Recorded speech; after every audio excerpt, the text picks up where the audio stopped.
எங்கள் தேஜு வந்து இன்றைக்கி சென்னை காளான் பண்ணிகிட்ருக்குறாங்க. சென்னை மஷ்ரூம்ஸ். சரி hi. Hi. So evening snacks onion. இப்போ கிச்சன் வந்து ஒரு வழி ஆகிட்டு இருக்கோம். ஆனாக்கா மிஸ்ஸி ஆகிடும் இவங்க வந்துட்டு இதெல்லாம் பண்ணிட்டு போனால்.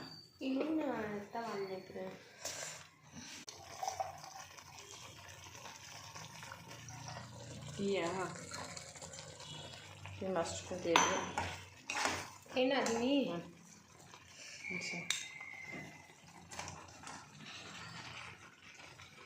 ஸோ இப்படி தான் வந்து சென்னை சைடில் இருக்கிற காளான் பண்ணுவாங்களாம். எனக்கு தெரியாது. நானே தேஜு தான் ஃபஸ்ட் டைம் பண்ணிகிட்ருக்குறாங்க.